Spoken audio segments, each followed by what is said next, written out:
Salmo 34, do verso 9 em diante, diz assim: Temam o Senhor, vocês que são os seus santos, pois nada falta aos que o temem. Os leões podem passar necessidade e fome, mas os que buscam o Senhor de nada têm falta.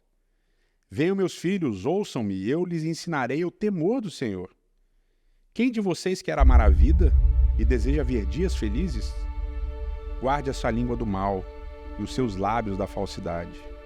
Afaste-se o mal e faça o bem. Afaste-se do mal e faça o bem. Busque a paz com perseverança.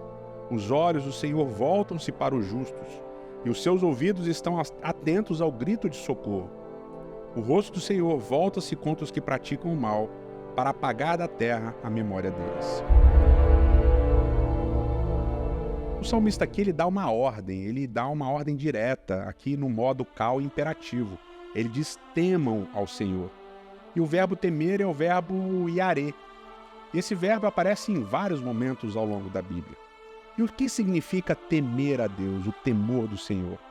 Muitas vezes a gente entende esse temor como medo. E ele aparece em vários contextos e às vezes indica até essa sensação de medo. Em Provérbios, capítulo 1, no verso 7, o texto bíblico diz que o temor do Senhor é o princípio da sabedoria.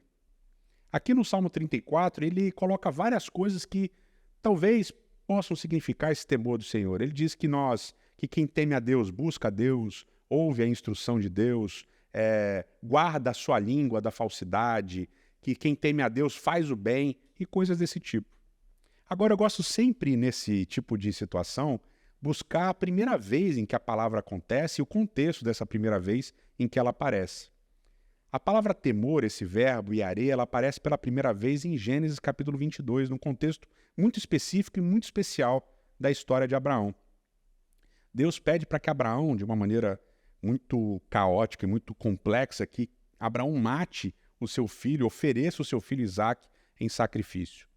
E o texto bíblico diz que Abraão vai, que Abraão obedece.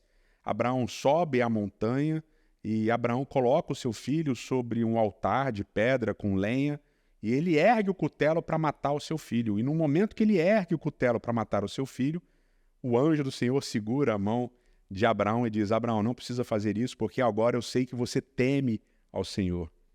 Essa história de Gênesis 22, que é uma história muito bizarra, muito confusa e complexa para a gente entender, até os dias de hoje, é uma história que ensina para a gente que temer ao Senhor significa obedecer.